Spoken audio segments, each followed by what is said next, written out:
Good evening and welcome to your most authoritative evening political show in the country. We're coming to you from our studios in Abelenque 48 Swanika Street here in Accra. We're live on Facebook at Pan African Television. We're also live on YouTube at Pan African Television. You can join in the conversation by sending your views, comments, and contributions on our WhatsApp text line. We'll make a time and read out those out for you. Those of you watching us on Facebook, kindly share the Facebook Live for other people to get an opportunity to watch tonight's edition of the program. My name is Justice Appiah once again, and tonight on Hot News we are looking at the procurement of the Sputnik V vaccines.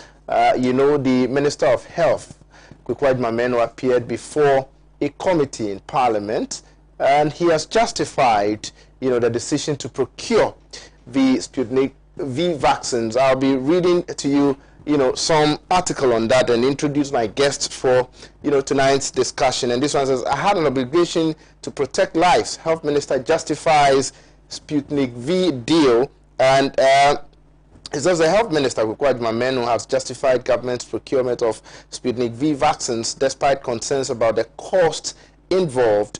Government has come under intense pressure following its decision to use the intermediaries to secure over 5 million doses of Sputnik V vaccines at a cost of $19 instead of $10 on the international market. The Minister of Health has equally been taken on for the procurement, with the minority threatening to drag him before Parliament for securing the vaccines at an above standard price. The Jaboso MP in the Western North region, Kwamnami Kando, who is also the ranking member on the Health Committee of Parliament, had said action would be taken because the ministry's justification for securing the vaccines at the above standard price is unacceptable and very difficult to believe. He continued by saying that, however, Mr. Ajimamenu, who was commenting publicly on the matter for the first time, said Ghana had no choice but to procure the vaccines at an overpriced value.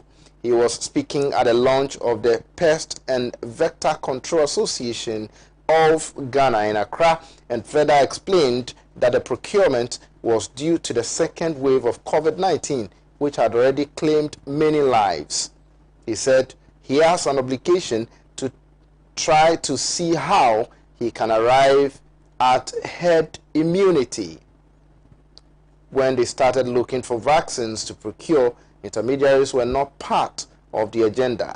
They were looking at what they will get from COVAX. The story continued, and I'll not be able to read everything on there. I'll introduce my guest for tonight's discussion. And you all know that the issue of COVID-19, the cases are up as it stands now. The deaths have risen, and also some recoveries we've seen and all of that. Let me say a very good evening to my brother, Thomas Donko. Thomas Donko, you are doing the watching. You're watching us this evening from Michelle Camp. My brother, Thomas Donko, good evening to you. I know you're watching the program. I've been joined in the studio by Delali Swokpo, who is a member of the NDC Communications team. Delali, good evening. Good evening. How are you doing, my brother? Pleasure. We are doing great. Right. As for you, I saw you this morning. So, and also in the studio is Kofi Itiambo, another brother from a New Patriotic Party. He's a member of a New Patriotic Party communications team. Kofi, good evening. Good evening, my brother. Last week you were here. Was it last week or last 2 weeks? I think last 2 weeks. Last 2 weeks you were here. That's all right. I hope everything is fine. How's the constituency? Everything has been fine and is going fine until... It seems you are not too sure if everything is okay. It is okay. I'm wearing black because the communication angle of the party, including social media team. My brother, Uncle Ato Spintex. Yeah, he's my brother, my friend. Yeah. You know, when Uncle Ato first got sick, I called him. Oh, okay. I heard that he was at the hospital, and after he came back home, I called Uncle Ato. I called Appiah Depa. Yeah, and then Appiah sent me Uncle Ato's number. So I called Uncle Ato, and I even promised him that anytime I was at Spintex Road, I'll pass by there. He's one of the guys who, really followed this program a lot. We became friends. From a distance, we didn't meet, unfortunately. May he so rest in perfect peace. I know. It's a big loss to you. I'll say I know Uncle Ato. Yeah, it's a big loss to the social media team. And then the guy is on ground. Yeah, he's a friend on Facebook. He follows me. Yeah. He comments. we had a couple of chats, you know, and all of that. And, you know, sometimes I'll post some of the things, you come and comment and fire me small. I mean, of course, I mean, that's so sad. That's so sad. Yeah, so that's so sad. I'll take this opportunity to send our sincere condolences to the family, especially Appiah who has been there for him since, and then the family as well. And then on behalf of Prince Kamal Guma, right, who is also contesting for the National Youth Organizer, we send our heartfelt condolences to the family and then the party, especially our teaming social media communicators. I know some of them. There's Obama, Brasami, Fawaz, Berima, the squad, Kwashi, Chairman, the squad. I mean, all the squad. Right. We just pray that the good Lord will comfort everybody and then strengthen us in these difficult times. Yeah, sometimes it's difficult. Today you are here, and tomorrow you are gone. Very well. Let me once again, you know, express sincere, heartfelt condolences to the families of Uncle Ato Spintex, and also a special one to Appiah Depa. Appiah Depa has been there for Uncle Ato for all this while. Appiah, take heart. Appiah is a very good friend of mine as well. If you're watching me, take heart. Like a sister to me. Very well. Myself same. If take heart, I know how you love. I call her this morning. We couldn't even talk. Unfortunately. She was at a more I promised to call her tomorrow morning. I didn't want to call her because I knew that she was going to be in pain. But God willing, tomorrow I'll try and then call her. But let's move to the topic of discussion. And I'll start with you, Dela, on the issue of what the health minister has been saying. Justice, good evening to your cherished voice, and I want to add my voice to the unfortunate demise of, I mean, obviously, one of these individuals who have actually dedicated themselves when it comes to national politics. I mean, the two major political parties obviously have comrades and warriors who do so well for the party when it comes to social media. And I've seen it been trending on social media, and what I just want to say is may his soul rest in perfect peace. And I just pray and hope that the party will do the best that it can, so that at least his supporters or his colleagues who are also working on social media will appreciate the fact that indeed the party have so much huge respect when it comes to those who work for the party on social media. Just as I want to extend a special greeting to my constituency chairman, Chairman Stephen Ofosu-Ajare. He was a bit indisposed, but by the grace of God, he's recuperating. This issue about the Minister of Health, when he appeared before the Parliamentary Committee in probing the issue relating to the vaccine, I listened to the Minister of Health, and I always maintain that if indeed the President is indeed committed and really is capable of walking the talk, I think the minister by now should have been shown the exist. Because the minister have actually demonstrated that indeed he's not on top of his job. The minister have demonstrated that indeed he's not a minister that we can entrust the destiny of this country into his hand as far as our health issues are concerned. And there's also an attempt, you know, to create an impression that indeed he has apologized, he has admitted that he has committed an error, and for that matter he should be forgiven. I believe those who are projecting or advancing that school of thought might as well say we should go to his own prison. I mean, those who were incarcerated by virtue of the fact that they had engaged in robbery cases and all of a sudden they have become pastors and they have regretted and even winning so for Christ. Why don't we just go to his own prison and just pardon them for whatever crime that they committed or whatever crime that they send them to his own prison? But just it's quite very instructive. First and foremost, the health minister, he's an accountant by profession. Am I correct? Right. And the health minister is trying to tell the good people of this country that he single-handedly entered into a contract with a foreigner without recourse to cabinet, without recourse to parliament, without recourse to the finance minister, without recourse to the attorney general, who happens to be the principal legal advisor to government, who advise government when it comes to international contracts. So what the minister is basically telling us that Ghana is my property. I've entered into a contract on behalf of the government of Ghana. and the president was not aware, cabinet was not aware, finance minister was not aware, attorney general was not aware, parliament that is there to represent the good people of this country, parliament was kept in the dark.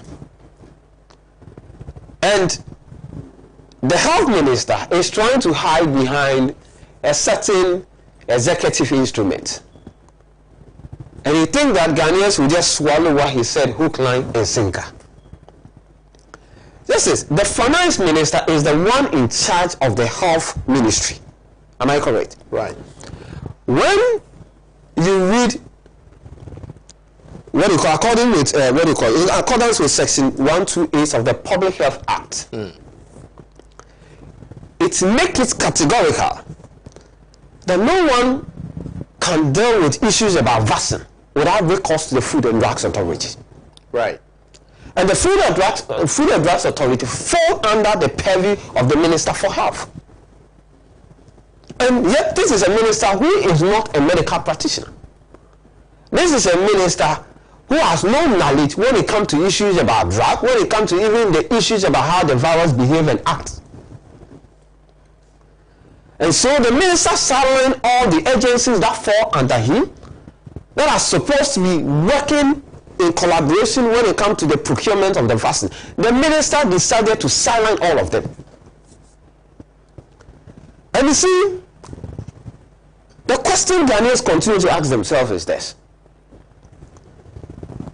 The minister in the first place, who is in charge of the health ministry, who the Food and Drugs Authority fall under, and per the section 128 of the Public Health Act, defy that particular act, that constitutional provision. The minister defies it. The minister is telling us that he was so frustrated to a point that he wasn't thinking straight, and that was the only reason why he decided to enter into a contract without recourse to parliament. We have been in this country where the Supreme Court have made a certain pronouncement, certain declaration, have declared certain contract null and void. They have invalidated certain contract by virtue of the fact that it says it did not get parliamentary approval. Indeed, it did not go to parliament. On the basis of that, that contract is null and void. We have been in this country, certain people were incarcerated, not because they have misappropriated money, not because they have embezzled money, but because the ruling said they have exhibited an act of negligence. And here we are. The contract, the minister is coming back to tell us the contract has been terminated. The minister is telling us that he was not thinking properly. And justice, you see, when you have a minister who is in charge of our health, and in time of crisis, the minister cannot exhibit adversity intelligence, emotional intelligence, that minister has no business occupying that position. We've been in this country in 2013. When you go to the Upper East region, they administer anti-snake what we call serum. So certain individuals in the Upper East region, you know how many people died out of that? 13 people died because of negligence. Do you know how many Ghanaians would have died if this vaccine that was procured by the minister turned out not to be the right medicine, not to be the right vaccination? Were we not? That was one of the reasons why the World Health Organization admonished countries not to use middlemen. Is that not it? So why was the minister engaging middlemen when it comes to procurement of the vaccine? And justice, you have an instances where the minister, but for a reporter by a Norwegian newspaper, raising a red flag about this businessman that the minister was dealing with single-handedly, would the minister would have come to the realization that even the person that he was dealing with in the first place, he should have abrogated the contract? So you see, you have a minister, and for me, just let me be honest and frank with you. Nobody can convince me, the lady sitting down here, that indeed the president wasn't aware. You can't convince me that cabinet was not aware of it. How? You can't convince for a minister to enter into any agreement or any contract that requires certain financial ingestion, certain financial obligation. You want to tell me the Minister of Finance was not aware about it? You want to tell me that a crisis that has engulfed the whole globe to the extent that in all the countries all over the world, the commander-in-chief of the armed forces of that country has been deeply involved in the process that leads to the procurement of the vaccination. And you want to tell me that President Nana Akufo, who constantly communicating to Ghana, giving us briefing with respect to the stage and the process and the gains that we are making as far as the fighting against COVID-19 is concerned, you want to tell me that the president was not aware? You want to tell me the finance minister was not aware? But you see, what is happening is so simple. And sometimes you have to admire the NPP. If you listen to the minister, he talked about the fact that he owes Ghanaians a duty of protecting them. And at the time of the procurement, we're left with no other option than to procure the vaccines at the overpriced, charges and all of that.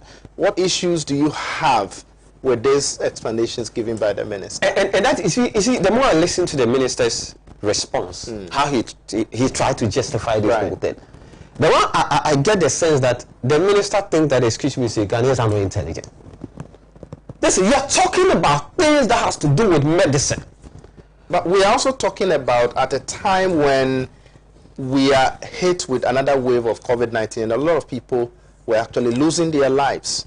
And you are saying that we have to go through the due process and recourse to, processes before the vaccines were procured to save lives. Is that what you are saying? Justice, it will be better for you to go through a due process, right, to get the right vaccination for your people. There's no dignity. There's no dignity in rushing to crash. There's absolutely no dignity in rushing to crash. You're talking about a minister who has no technical competence when it comes to even the very vaccine that he was going to procure. Is the minister himself, is he competent even to determine the efficacy of the vaccine that he was going to procure? I think that the explanation provided here by the minister will help the two of us. Before I move to Kofi, he says, quote, "I had an obligation to try to see how we can arrive at our herd immunity. When we started looking for vaccines to procure, intermediaries were not part of our agenda. We're looking at what we'll get from COVAX. We could not have waited between March and August because we're in the second wave and we're dying more than then when we had the disease in 2020. Basic economics will tell you that in terms of scarcity, the market is the supplier's market. He or she dictates the price, not the buyer. I'm not surprised. We all learned these things at O level, so why should I be a subject of ridicule?" he asked. So desperate times demand for desperate measures. That is what the minister wants to tell me. You see, in life, desire for success, but don't be desperate for success. What are you telling us? That the minister is trying to justify this act of illegality that he has visited upon the good people of this country. Right. And he intends to justify it by quoting for us certain economic theories. So scarcity obviously means that you should engage the country into a contract that puts certain obligation onto the good people of this country. Desperate time means that engage an individual in procurement of a vaccine where you have no technical background, assuming the vaccine that he gave to you, because you have no technical background, has what it takes to kill the good people of this country. It means out of desperation, you are going for an option that will basically destroy and kill the good people of this country. Because of out of desperation, you are calling it. So you are engaging this country into a contract without recourse to the Constitution of the Republic of Ghana. Is that what the minister is trying to tell us? By sole sourcing? Because you decide to opt for sole sourcing? Have you even checked the price? And all of a sudden, people want us to believe that, oh, the minister was out there to do the good people of this country good. And what has happened to the contract? The desperation that he is talking about, the mere fact that he intends to protect the good people of this country, what has happened to that contract? But for Norwegian newspaper raising the red flag, what has happened to that contract? How many Ghanaians, as we speak now, have been vaccinated? How many Ghanaians have been vaccinated as we speak? You are talking about instances where a minister said that, listen, I don't care, I'm not interested in the opinion coming from the Food and Drugs Authority. I am taking a unilateral decision to go and procure a vaccine for the good people of this country. And we are not looking at it from a very critical point of view. We want to play the emotional aspects of our argument that we keep on advancing in this country. Oh, he has done well for this country. What has happened to the contract? Right. So, so you have asked what has happened to the contract, and I would want to read this up. The Health Ministry officials justified procurement method for botched Sputnik V vaccine deal. And this is what they had to say. Officials of the Ministry of Health have justified the mode of procurement for the Sputnik V vaccines through an intermediary. They argue that the procurement laws of the country allow, under certain circumstances, the use of single-source procurement before ratification by the Public Procurement Authority. The public hearing of the bipartisan committee probing the procurement of Sputnik V vaccines on Wednesday, July 21, 2021, focused largely on the question of the procurement method used. The acting director of procurement at the Ministry of Health, Romeo Kofi-Tete, who appeared before the committee, said, quote, "It is only under single source that you have to apply for ratification, but because under the circumstances you could not apply for a single source, we went ahead to do it. It is right to apply to them and explain what necessitated that. They will in turn come in to investigate the reasons you presented and determine whether to accept the grant you the approval or not. Honorable Chair, it is right to use the single source and ratify. This is the justification provided by the Ministry of Health. Yes, you see, the more you read this justification, the more it comes to me that, excuse me to say, the minister and the author of this statement that you have just read, they are taking these good people, the good people of this country, for granted. Justice, you know the Public Financial Management Act. What does it say? No agency can make a payment without going through the Ghana Integrated Financial Management Information System.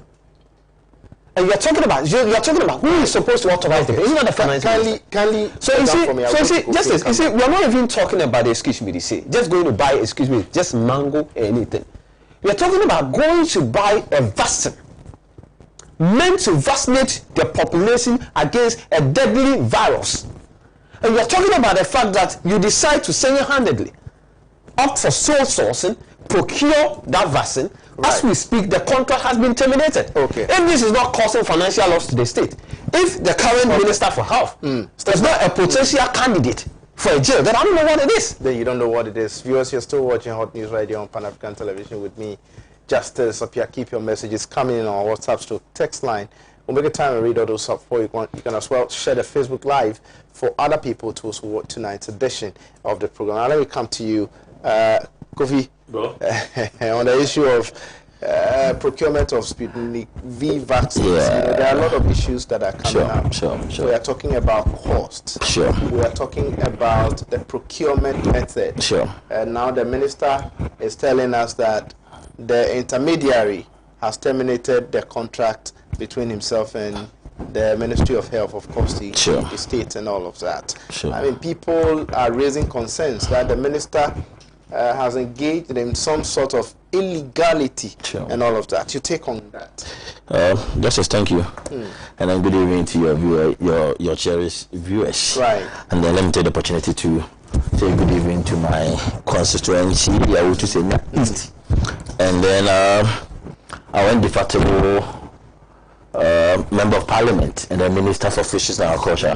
The eye of Awutu East, the heartbeat of Kasua, where my brother resides. She was really given a tough time in the 2020 elections, actually. I mean, we consider it to be a tough time to us. It's a normal. What was the margin before, and what was the margin in 2020? Before we still started at zero, so there was still about 5,000 margin, so it's still huge. Right, 5,000. It's huge. When we started at zero, we didn't say we started from where we left it 4 years ago. Right. We started zero. and we ended up having over 5,000 margin, huge, and that's a third. Just imagine. So she's still the heartbeat of Kaswa, and she continues to be. We are proud of her achievement and the things she's doing for the Usanya East.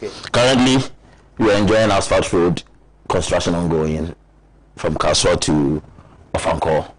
Yeah, huge is going on. It's going on very well. So let me greet Honorable Mavis Alcomson. And then greet there's this young lady who very soon we will know President will mention her name. The way the light is laughing. Who's that? We call her Anita Kuku Adapobo. She's our deputy union organizer. For the constituency. We hope and to. What is the name going to be mentioned for? We hope that her hard work and then that of the party, we know has been organized by the party people in the grassroots, and we hope he is going to replace our current MC and continue from where he left it. So that is it. And that of Prince Kamal Guma, he just sent a message that he greets you. Yeah, he hope to host you. Good evening, Prince. Yes, he's also coming to wear the shoes of our brother Nanabi, as the incoming national youth organizer for the New Patriotic Party. I'll open a platform for him. To sort of strengthen the base. Now, quick one. My brother Belali was mixing so many things together. So I hope you give me some time to straighten things up. You can go ahead. He talks about FDA being under the Ministry of Health, which is true. And then he talks about the minister did not consult FDA in procuring the vaccines. But he forgets to know that before the agreement or whatever, FDA has already been given approval by the WHO. And then FDA in Ghana has signed 3 of the vaccines to be used by Ghanaians. So straight away, under AstraZeneca or Johnson & Johnson or Sputnik are the vaccines that has been approved by FDA. So any contract within those 3 areas is accepted. So I don't know why you were so to see that the minister has no knowledge and whatever, and he went to, because the FDA has already given us the green light to the type of vaccine that the minister or their bosses can go and negotiate and talk about. So that is one. Secondly, also he was talking about the minister that doesn't know. You see, let's all be fair to the minister.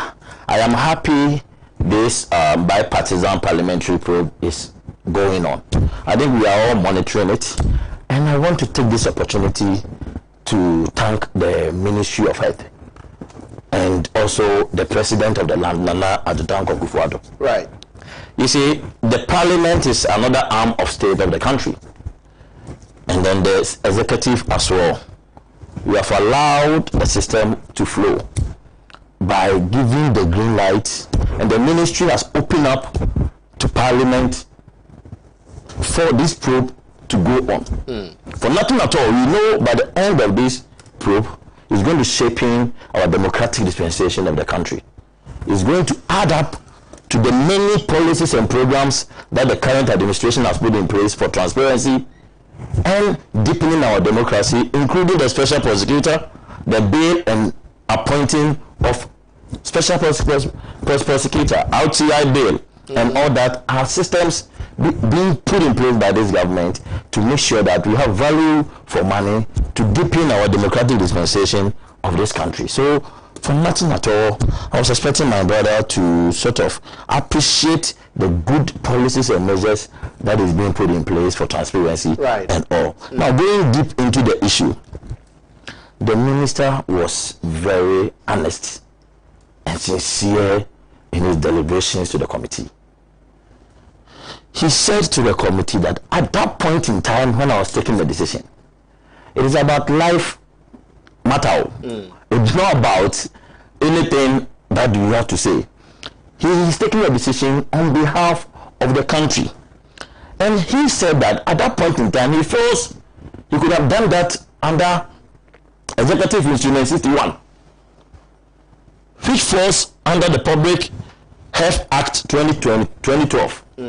And let's take our time to read what does he say. Go ahead. You understand? It is an emergency angle of Public Health Act that the minister can take opportunity and do so many things to save the nation. Let's not forget that the president, under one of his meet the Ghanaian on COVID-19 issue, Sunday, 15th March 2020, directed the ministry responsible for health to exercise the power of the minister under Section 169 of the Health Act. Right. He then gives him the opportunity to take some decisions to make sure that we save life. The most important thing is that at that point in time, we need to save life. So he thought he could act or move under that act and take a decision. But did he not breach the procurement? That is why I'm happy this probe is going on. Which procurement law is so sourcing illegal in our procurement laws in Ghana? The big answer is no. It is not. In terms of emergencies, looking at timing, so sourcing is allowed. Unless you prove me so sourced. Yes, they did. Unless you prove me otherwise. If not, the probe is ongoing. For nothing at all. You are going to learn. But one thing I want to point out is the minister's sincerity and his honesty. And being fair to the committee, making himself even available and answering questions in clear mind. At that point in time, this is where I was standing. This is what I think I did. For us to come back, let the committee finish their work, and then we will probe every aspect of it and see where did the minister fall short. As we speak now, my brother was talking about financial loss to the state. Which loss? Which money did you pay? It's LC money. So as the contractor is not able to raise the vaccines, which payment have you done? Unless my brother doesn't understand the system of LC in our accounting system as a country. So which finance has been lost for you to go to the financial loss to the state? Because we all know under this, we only raise LC. LCs are between international banks. If you're able to supply whatever is agreed on the agreement before both banks do the payment. As we speak now, ask yourself, even at $19, where you people think it is too huge, why is it that the contractor wasn't able to provide the vaccines? Because fine, the contractor is a businessman, so $19. Why did we go for an intermediary when the state can deal directly with the Russian people? I think we have even passed that stage. Because we all know at that point in time that it was difficult because demand was so much on the vaccines that even at that point in time, if you remember, the European Union or UK was even suing one of the companies for supplying another country more than the UK. People were placing huge demand thinking about their people. US was placing more demand thinking about, and we have even moved from country to country. Have you asked yourself, how did MTN even get the vaccines to even give it to Ghana? Is MTN a country? Sometimes relationship and sort of business links also play roles. So at this point in time that the demand was so high, and the minister at that point in time was also thinking about his people, Ghanaians. But how are we going to protect our citizenry?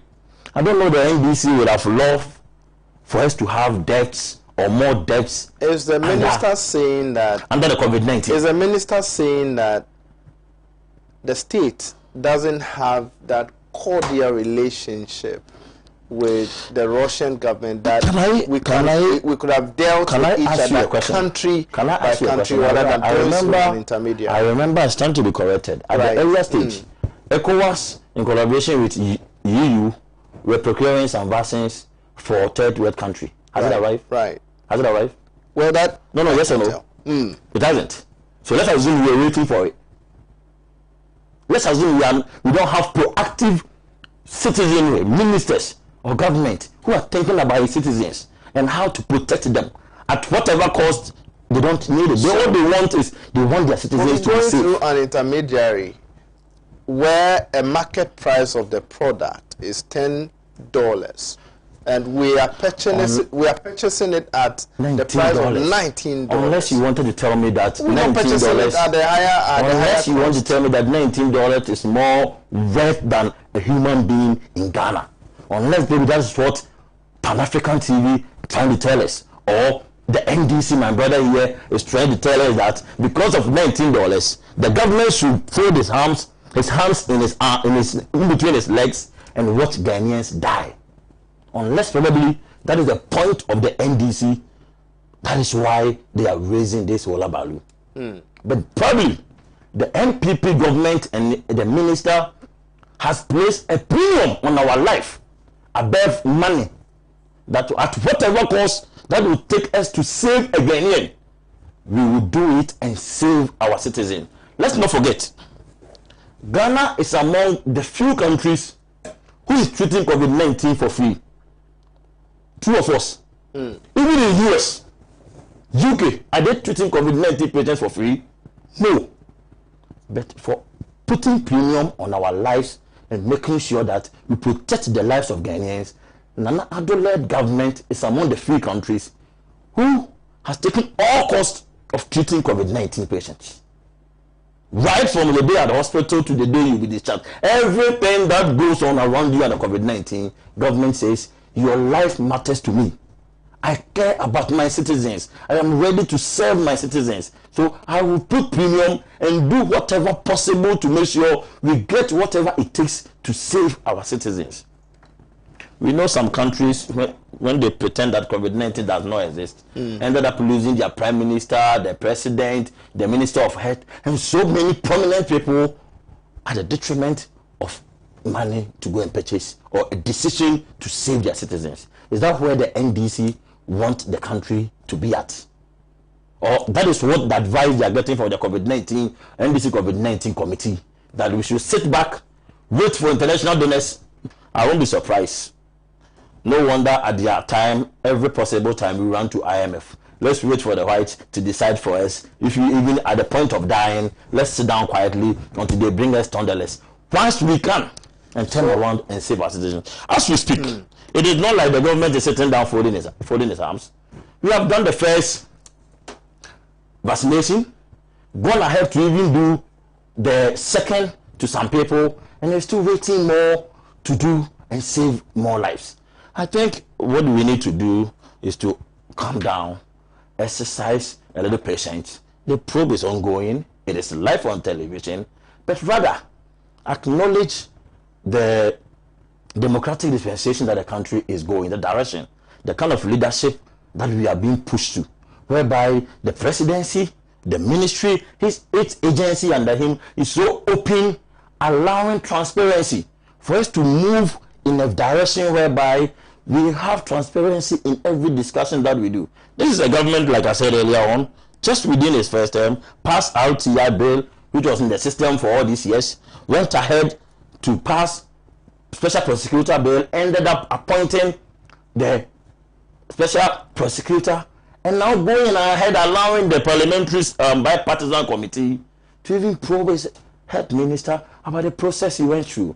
The probe is ongoing. Why the rush? So, since this issue of procurement of these vaccines, there have been calls for Mr. Adjumameno to be dismissed since this whole issue came up. And a private legal practitioner, Martin Pebu, has argued that the minister has not shown prudence in the handling of the procurement of the Sputnik V vaccine for the national inoculation exercise. He said the least the president can do is to sack him, and I quote, he should know that Ghanaians are very vigilant. So this one, I think the health minister has been so sloppy, and the least the president can do is to sack him. The president should know that we are very angry with what the health minister has done. He has not shown prudence at all, and has also shown no sensitivity to how Ghanaians react to issues of money. So how would you react to this? So you didn't talk about what sloppy has it cost. What has it done?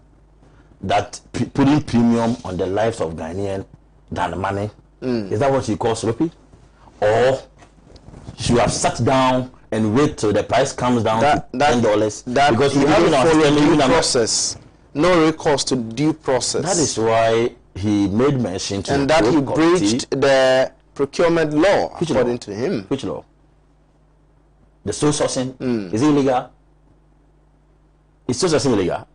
But so, even in sole sourcing, there's a process. There's a process. Did they follow the procedure? They follow the process. That at that point in time in my thinking, I thought I can work under Article 6(1) under Public Health Act. So it's up to the probe to say, oh, yes, you thought that way, but you could have still do this way. And the probe is ongoing. He has been sincere. That this is what I was thinking. I put so much premium on the life of Ghanaians. So this is what I was thinking, that yes, this act allows me to go ahead and make a decision, be fast and get the vaccines for my people. That's what he thought at that point in time. And he has been honest and sincere to the committee. Let's wait and hear the outcome of the committee. My senior brother, people that you quoted him, I don't know, I've not read his article, but I don't know what actually he's standing on for the minister to be sacked. What actually has he done? What actually has he done? Because in his sincerity, he asked this act that thought he was protecting him. It might be true, it might not be true, but he has been sincere to the committee. The committee is ongoing.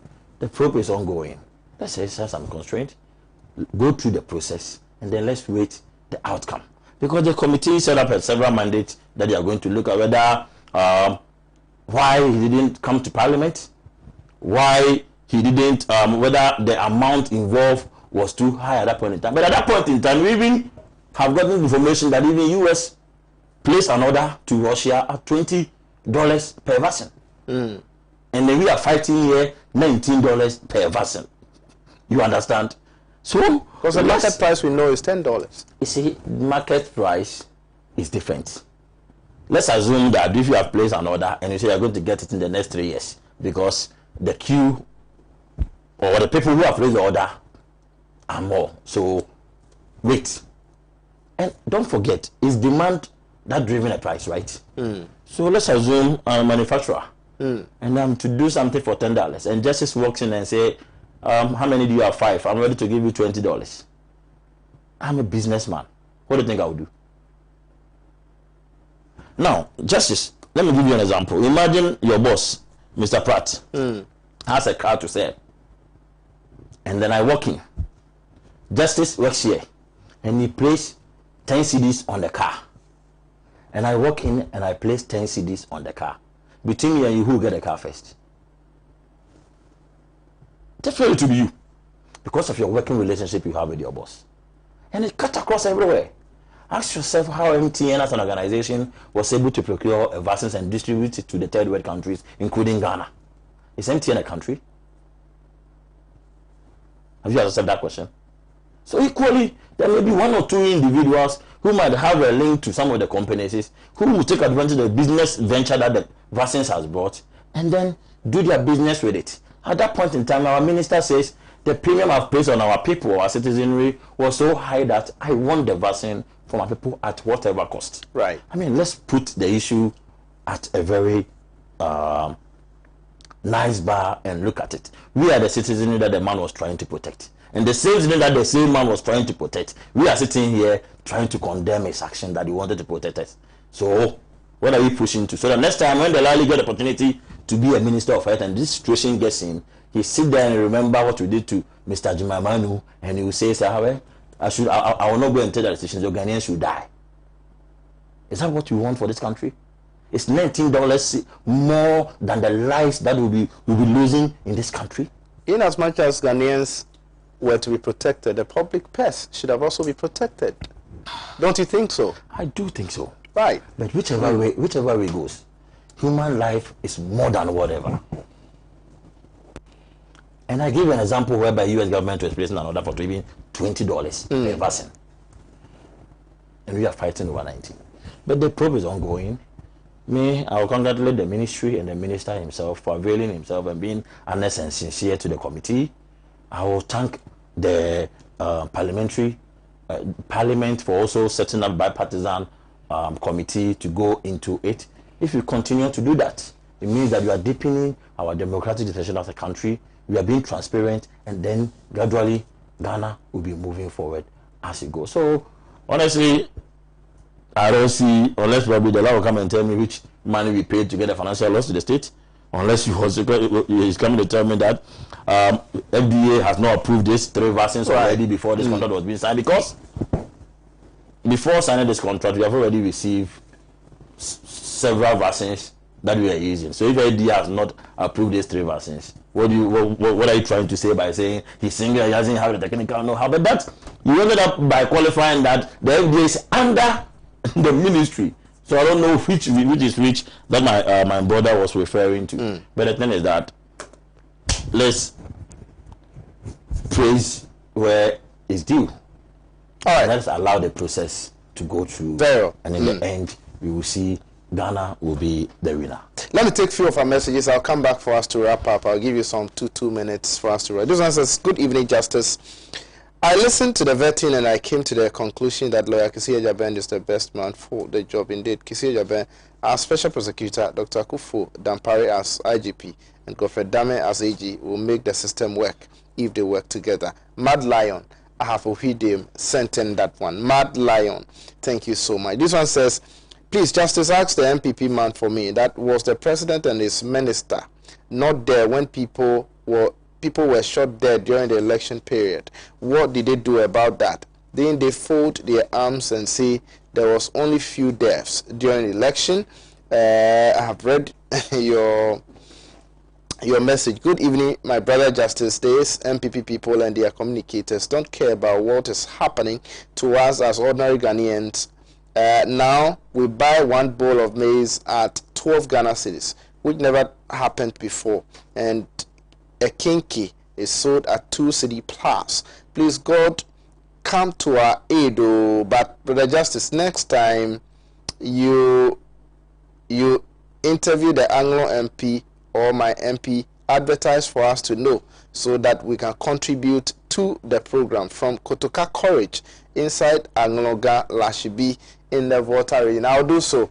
Very soon, you guys should expect me in Angloga. I'll come there. I'll be there. The MPP man in the studio is just running away from the relevant questions and bringing these arguments. So I thank you. So good evening.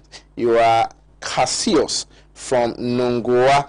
Thank you so much. This one says, hi, Mr. Host. There was directive from the WHO not to deal with any middlemen for the purchase of any COVID vaccine for fear of substandard, but the health minister defied the directives. The point here is, what standard of vaccine was brought in by the minister and his allies? Are they not going to finish those who may take those jabs before corona even catches them? Asema Befie, hashtag bring home all these criminals who have said they are sorry for their acts in prison because health minister sets the precedent. Kwame Mensah Aziaga in Suhum sent in that one. Mama G in Kaswa says, I'm hoping the confidence that the president has in COP George Dampare as the acting IGP will yield a good result and boost the work of the security forces. Ghanaians welcome him to make difference and bring out all the criminals to book. Regards to Honorable Mavis Harkomsen, Minister for Fisheries and Aquaculture Development. Hashtag fixed your mind. Hashtag wear your mask. Hashtag Mama G in Kaswa. Mama G, thank you so much for your message. If the finance minister wasn't aware of the procurement or said vaccines, where was the health minister going to get money to pay for them? Okra and Sampa sent in that one. Sampa. Good evening, my good people out there.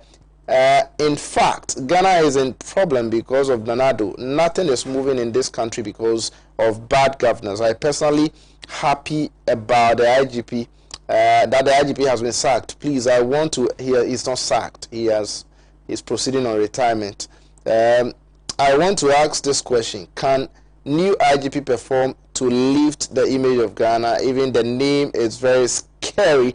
I salute Honorable Elvis Afriyie, incoming NDC General Secretary Abochi Philip from Keta constituency. Abochi Philip from Keta constituency. Good evening. My name is KK from Kaswa, American Town. I went to New Market this morning. In fact, Honorable Bizarre Kumsin is doing well.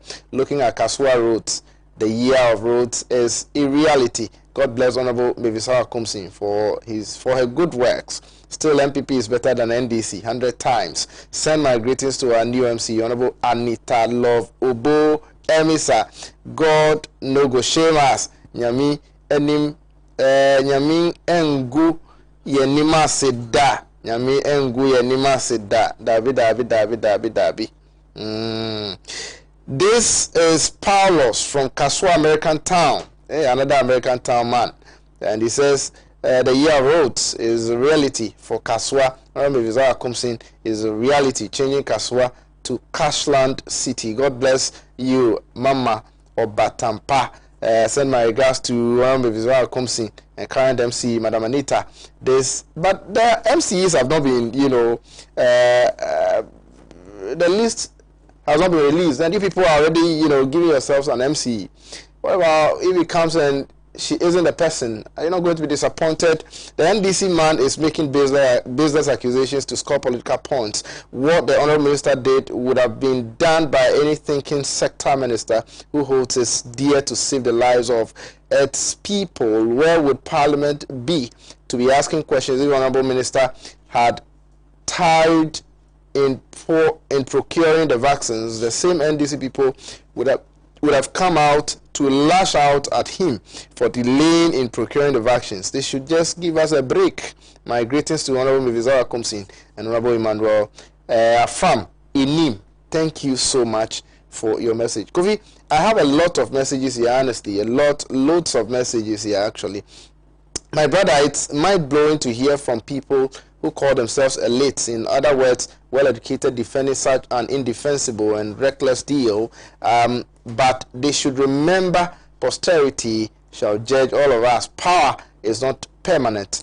Zampa, Kumasi, Boshen, Sentin, that one. Thank you so much. Zampa. Kobe, Sir Kobe from Kaswa says the NDC man is speaking. Oh well, Sir Kobe, I've read your message already. Let me take this one. This one is from Ajamburi Baba in Viamoasi. Ghanaians are squeezing water out of stones to make ends meet. The economy is completely broken. Nana, fix Ghana now. Fix Ghana now. Now let me give you some 2 minutes for us to wrap up. Our time is up. You have 2 minutes. Let me just What my brother Kofi have demonstrated here is what I call duplicity, dishonesty, and double standard. And I'll tell you the reason why.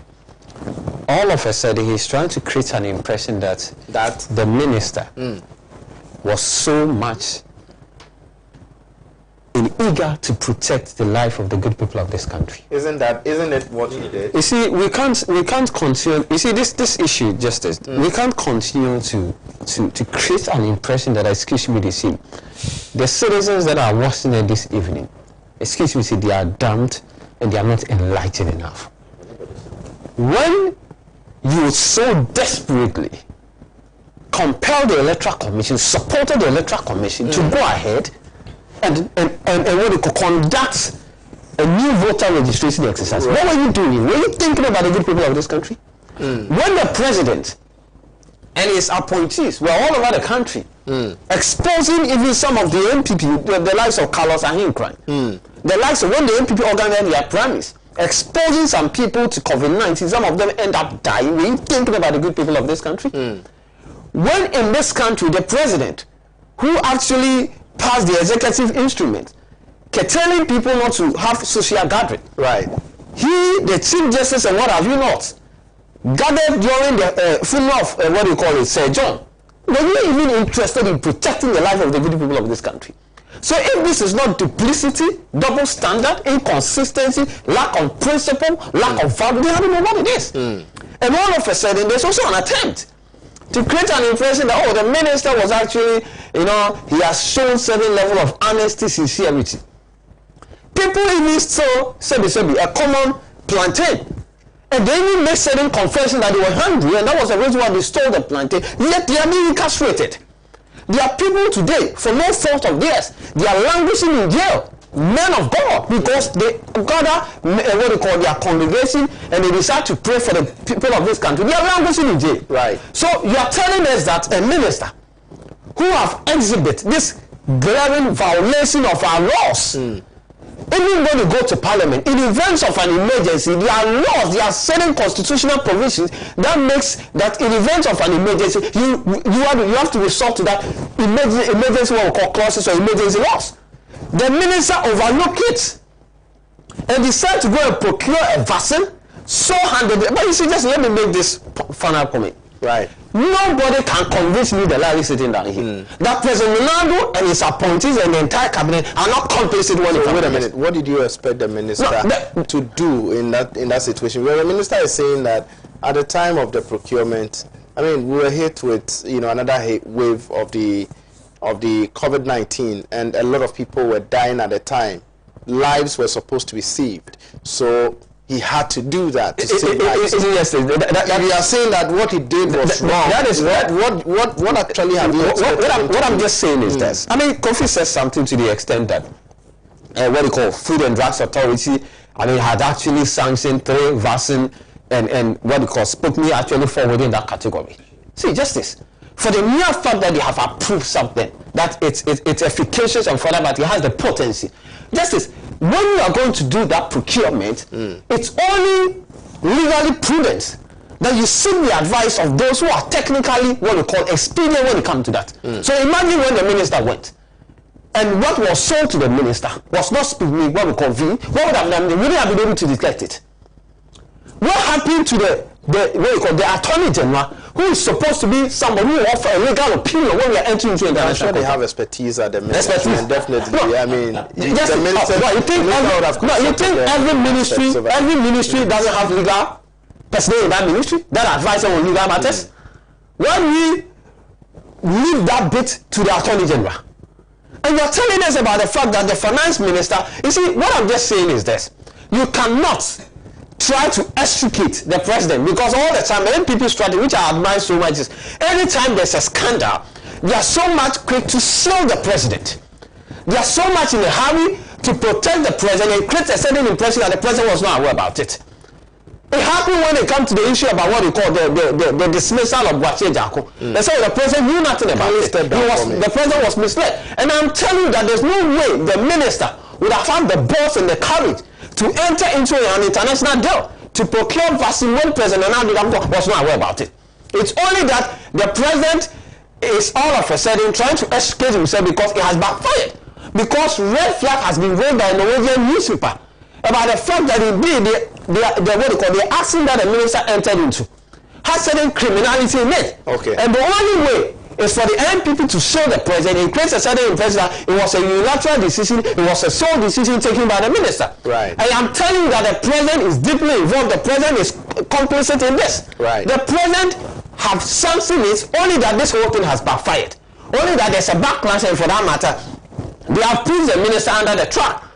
And that is what we call possible deniability. So at the end of the day, let me come, take what we call the bullet on behalf of the president. Let me take the bullet so that at the end of the people say, oh, the president was not aware. But President Nana Dankwa Akufo-Addo cannot convince me the lady sitting that here that something that costs $10 in the market, when they opted for the $19, when there's obviously, what do you call it? Obviously, there's an attempt to profit because somebody said something.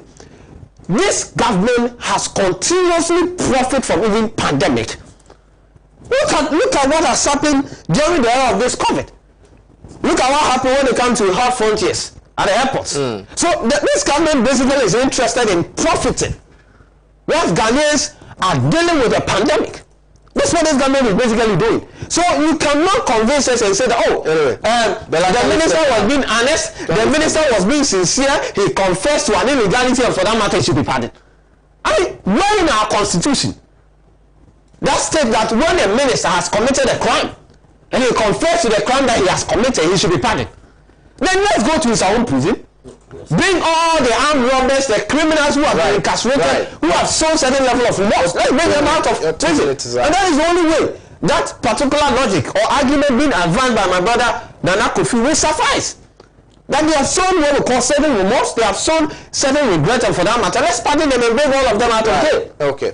All right, thank you so much, Delafe. Kofi, kindly take us home. Yeah. I think I've never made a statement that the minister has erred and that we should pardon him. So I don't know where my brother is driving at. I think it's quite obvious of the NDC. They create their own question and then answer it. Right. But the quick one, he has never put his hand on any act or any law that the minister has gone against.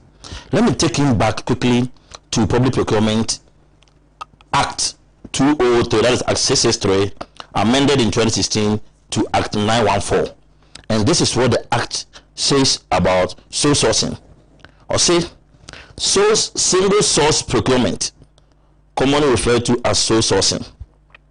You see, when you go to the Public Procurement Act, it gives you the areas that it works. We have 3 areas that they look at. A single source procurement refers to a procurement of goods, product or services from a single supplier or a contractor. For single source procurement to be used, it is essential that certain exceptional circumstances exist to justify such an approach in order to obtain the PPA's approval. So, my brother, relax. Legally, I applaud you that sole sourcing is part of our laws. But they didn't follow the processes. So then I go. Is it awarding the contract through sole sourcing? That is why the proof is ongoing. So is it essential that at that point in time we protect Ghanaian lives? That question, I leave it to the NDC to tell Ghanaians that per the NDC logic, Ghanaian life does not matter. We should relax, bro. Don't worry. We should die and sit down because $9 is a difference on a vaccine. Because at the international, you see, what is it? What baffles me? All right, this is the same NDC communicators were everywhere defending Omampani Dada, former president, the past gone president. We have John Mahama on the Amber plane. When we were quoting at that point in time on the international market, my brother was telling me that what is on the market is different from when we are acquiring it. Now, quick forward. I beg you. Sitting here, I'm telling you to go to Google and quote the price. Whichever way. Let's go. Me, being a Ghanaian, step down. Yeah, me being a Ghanaian citizen, I am happy that my minister place premium over my life and money. Okay. And what I will say is that we should take our time. Ghanaians have been vaccinated. At least for nothing at all. For nothing at all. Right. Me, as I sit here, I've got 2 vaccines. I know you have, and I know he has to, including the former president that is defending here. Part of what? President Mahama has had his 2 vaccines. So the thing is that we have hired a minister who have placed premium over our lives than money. We sat here and Koala killed my 60 people in Ghana, Accra, common Koala. I'm not surprised. I'm not getting the point where the former president and the NDC. I'm just stepping down. I'm not getting the point why the former president and the NDC sat down for 60 people to die under Koala. Probably this is the reason why they did that. We don't care about our lives. But thank God we have a president and leadership who have placed premium over our lives than money. Thank you so much. Let's allow the group to go through and see where we end and deepen our democratical dispensation as a nation. Thank you so much, my brother, for coming. I'm so grateful for your time. Thank you so much. I'm so grateful. This is our time will allow us on the program. Make a time with us. Same time next week. My director, to Latifa, my producer, to Foster, my cameraman. Good evening, Alhaji Babasi, the Member of Parliament for Nalegu Gambaga, and also Member of Parliament for Agno Constituency, Honorable Sefe. Good evening to you all. This is our time will allow us to make a time with us same time next week. Goodbye.